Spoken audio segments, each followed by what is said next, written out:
Hi folks, so just finished my third shift, and as you might be able to see with the breath coming out of my mouth, I mean it has gone seriously cold.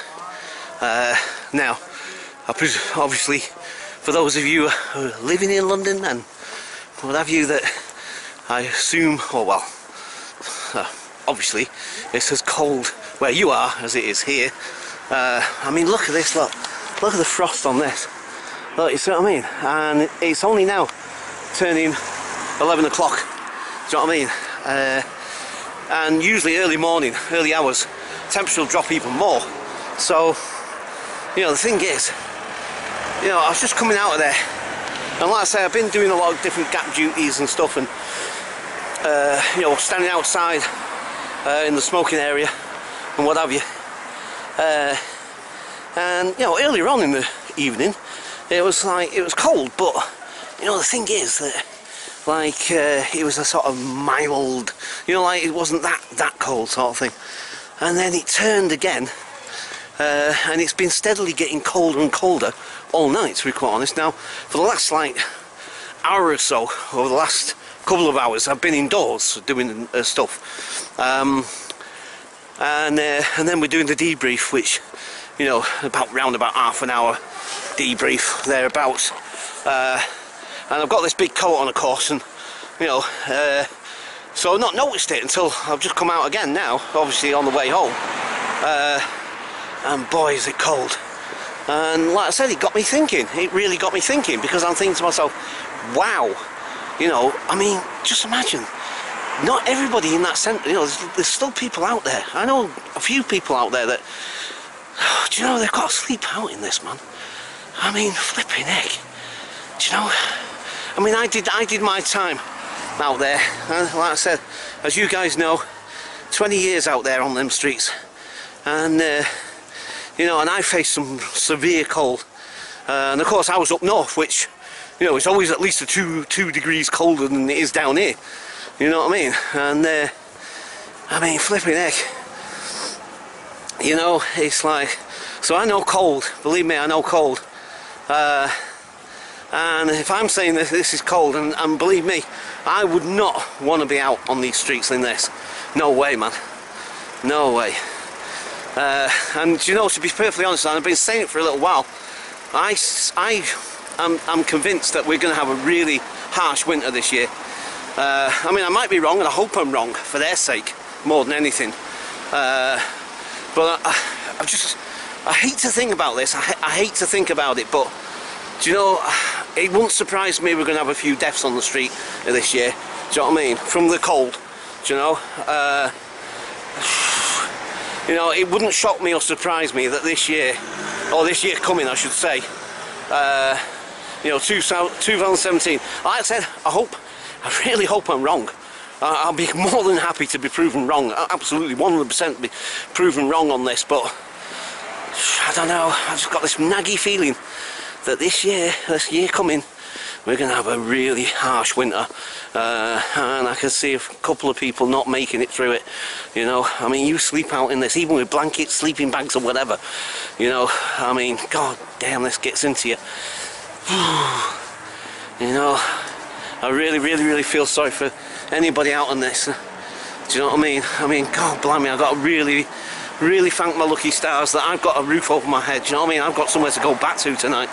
You know, a lot of those guys don't. Do you know what I mean? It's like, God, man. Do you know, it's, I don't know, it doesn't bear thinking about, really. And, you know, although, you know, when I do think about it, it's kind of like I'm thinking to myself, do you know what? It's like, in this day and age, in this country, you know, then again, I mean, you know, with the way things are in the systems that we got, do you know what I mean? Sorry guys, I didn't mean to get too heavy on this, but you can't help but, you know, you do some work like this, you do stuff like this, and you know, you see it's there, it's in front of you. I've had, you know, for tonight's been a really good night, to be quite honest, because I've got to speak to more people, more of the guests than I have done in over the last couple of shifts, and I've been having some really good long conversations with some of the guys there, and you know, and their situation was very much like mine, and then, you know, you hear their stories and you think to yourself, you know, wow, you know, it just brings it home, you know what I mean? It just really brings it home to you, and you just think to yourself, wow, it's, I don't know, I feel sometimes like I want to just be able to help all those guys and do something for them. But I mean, I know I am doing something for them, but you know, it's like, to think that when this finishes, and this finishes on the 30th, you know, this finishes on the 30th, right? And I'm going to be doing the last day. So I mean, I'm going to be doing the last day, and you know, when it finishes, you know, it's quite an interesting it's quite an interesting thing on the last day, because the thing is that, you know, one of the things that you get to do, if you want to do it, you don't necessarily have to, obviously, but you know, when they bring all the minibuses, I might have mentioned this before, and they bring all the minibuses, and they take the guys back to wherever they came from, and you know, you can jump on one of the minibuses, a navigator or whatever, and you know, and it's just, you think and you look and you see these guys and they go off, you know, and you don't see them for another year or whatever, and or you know, you just don't know what's happened to them, you know what I mean? And you know, but then you think, and especially this year, like I said, well, I keep saying this year, of course it's, you know, essentially 2017 in the next couple of days, but you know, you think it's going to be really, really cold out there. I mean, seriously. And this time around, you know, if I do the minibus thing again on the 30th, which I might, you know, see how it goes. I mean, I can't always necessarily say 100% certain that that's what I'm going to be doing, you know, but you know, if I do, and you'll see these guys off to wherever they're going, and it's just going to hit home, you know what I mean? I'm going to think to myself, wow, they're going back to this, they're going back to sleeping out in this, do you know what I mean? Unless, you know, they do get lucky, and you know, because there is services available for them, you know what I mean? They've got services there that they can access, but again, you see, all of these services are stretched, do you know what I mean? They really are, and even more so these days, you know.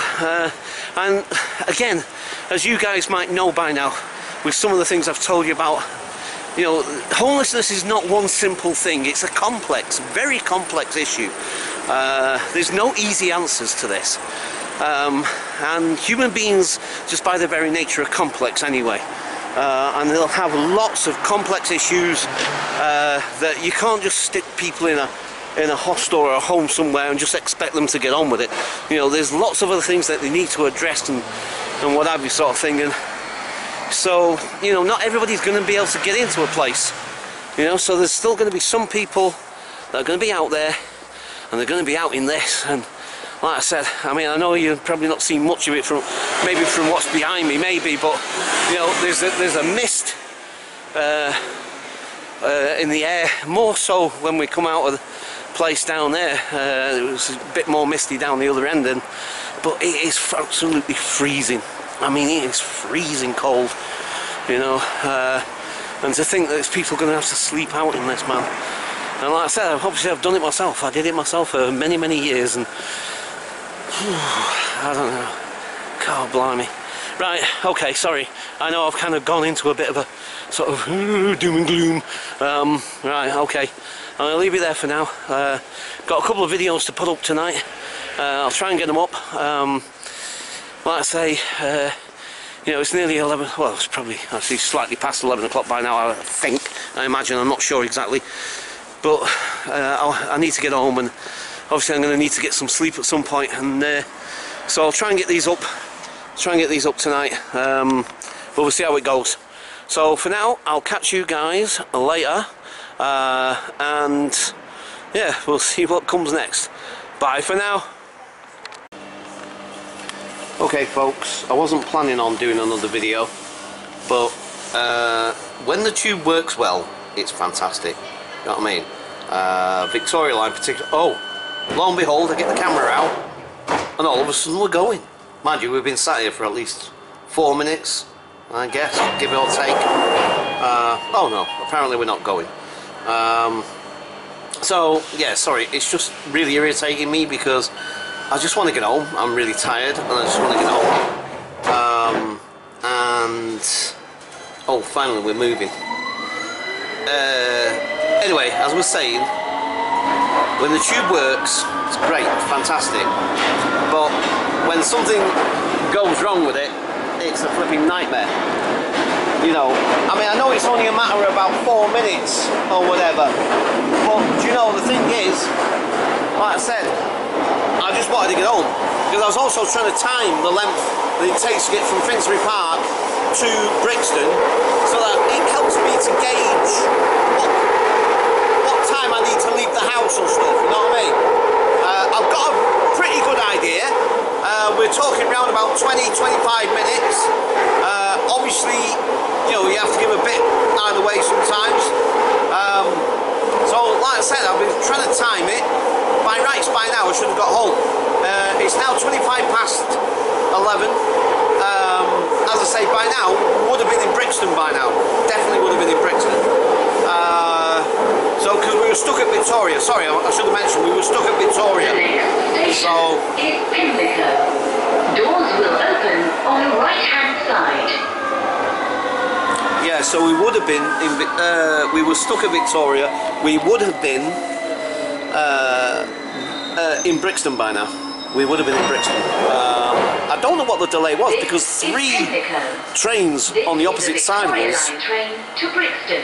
Three trains on the opposite side of us, because the Victoria Line is pretty straightforward. There's no, unlike say the Northern Line, where it splits into sort of different branches of the same line. Victoria Line is just a straight line, essentially. You know, from Brixton to Walthamstow Central. You know, there's no break in between, sort of thing. So it's a pretty straight line. It's one of the fastest ones as well. It's one of the faster routes. You know, the thing is that because there was 3 trains that passed on the opposite line, means that, like, there's definitely nothing ahead of us. There can't be, because there's only. Doors will open on the right-hand side. Change for National Rail services. So there's only 2 platforms at Brixton Tube Station, yeah? They both go out the same way, as they both come in the same way. So, because I get delays when, I understand that, if and sometimes they even stop and be held at a red light because they're trying to regulate the what's name, because there's, you know, too many in front or whatever, and sometimes you sit outside the station for about 5, no, well, maybe not that long necessarily, but like 2-3 minutes sometimes, maybe not even that, you know, minute and a half or whatever, because, you know, there isn't a platform free. So I haven't got a clue, and normally also the driver usually comes over the tannoy and says, sorry ladies, no, we're being delayed because there's a train broken down, it's been taken, whatever, do you know what I mean? They usually give you some information as to why you're being delayed. We didn't get that, do you know what I mean? So we sat here and I'm really frustrated, because at first I think they're just regulating the service like they normally do, but like I say, we got no information, and you know, 3 trains went past on the opposite line, so I'm thinking, you know, that's not because there's another train in front of us and there's no platform free at Brixton. Do you know what I mean? Sorry, you see, I'm tired. I'm really seriously tired. I'm not just physically either, emotionally drained. So, you know, I must admit I'm getting a bit tetchy, and silly little things like that, which normally I would just brush off, are actually getting under my skin a little bit. So I had to make a video about it because I thought, like, I have to make a video about this. But it seems to have did the trick though, because I think, because there's cameras all over the place.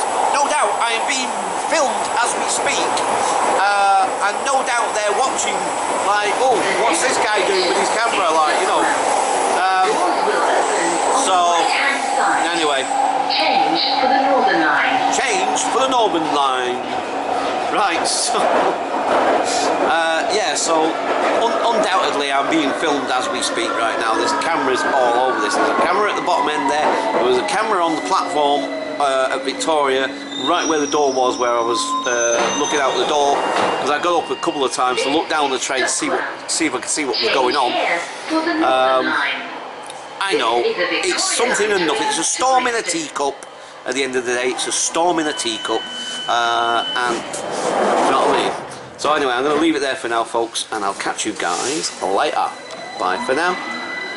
Oh, we're full of videos tonight, folks. So it's 11:45.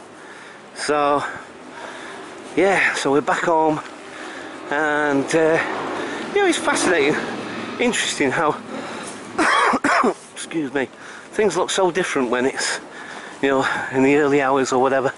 You know, place always looks so different, especially when there's less people about and less activity, and do you know what I mean? Fascinating. So yeah, obviously back home now. As I said, chances are we would have been home about 5-10 minutes earlier, but anyway, it's fine. God. Right, so yeah, oh, and that was another little interesting thing. I just got to tell you this, got to mention this. As I was finishing that vlog off, you'll see when, you know, the one on the tube, when I was having a good old moan about the flipping, it's been delayed. Anyway, you'll see in that vlog, when I finished the vlog. Now, I finished the vlog before I spoke, so you won't actually see me responding to the person. There was a guy got on. That's why I ended the vlog, you see, because like I said to you before, if I've got the carriage to myself, then fine, I'll just vlog. Whereas when somebody gets on, it's starting to get a bit self-conscious and what have you, sort of thing. So, you know, because I'm in a sort of captive audience kind of style, you know what I mean? So, whereas walking in the street, you know, even if I get self-conscious about it when people are looking at me or whatever, then, you know, I'm just walking along, so I can just, I can deal with that, you know what I mean? Whereas if I'm in a closed environment where I'm doing this and there's somebody sat there, you know, I get really self-conscious about it, and I'll end up start getting tongue-tied and all the rest of it, sort of thing. So, you know, even if one person gets on the carriage, unless they're sat right down the bottom end and away from me, sort of thing, then anyway, so this chap gets on, and he sat there and he's looking right at me, and he's like really like puzzled face on him, and so I thought, oh, here we go. Do you know what I mean? I thought, because sometimes it's funny how people react. Do you know what I mean? It really is. I mean, I've had some people in the street go really apeshit at me for filming. Do you know what I mean? And some people can be really touchy about it. So, oh, we're going in a bit of a shady area, so can't really see me properly. Sorry about that. So anyway, I'm thinking to myself, I think we might have a bit of an issue here, because this guy's staring at me, just, you know, really staring at me, and like, you know, with this puzzled look on his face or whatever. So I finished the vlog, and then he turned around to me and he goes, I know you. And I'm thinking like, okay, yeah, right. And I must admit, I didn't immediately recognise him, and even now, I kind of vaguely remember him. Do you know, like you do when you meet someone? I meet so many people throughout my life doing all the different things that I do. I meet so many different people that I can't keep track of everybody, and sometimes I meet somebody just for like one day or a couple of hours or something. How am I supposed to remember every person I ever meet? So anyway, like I said, he looked vaguely familiar, do you know what I mean? So I thought, maybe, I don't know. But he kept on going, I know you. And I'm thinking like, okay, yeah, are you going to kind of elaborate? Are you going to tell me where you think you know me from or whatever? And anyway, as it turns out, you know, we met maybe a couple of years back at a meeting, and you know, he remembered my face, obviously couldn't remember my name, and it was all good, do you know what I mean? But it was just funny, do you know what I mean? It's just funny what, the things that happen sometimes, you know what I mean? And yeah, we've got a nice little conversation going as we got pulled into the station and chatted away, and yeah, it's all good, you know. But yeah, it's funny sometimes the reactions you get from some people. It's really fascinating. Right, okay, so I'm going to leave it there for now. As I said, we had a flipping rush on videos tonight, haven't we? This is going to take me a couple of hours to upload. Right, so for now I'll leave it there, and I'll catch you guys later. Bye for now.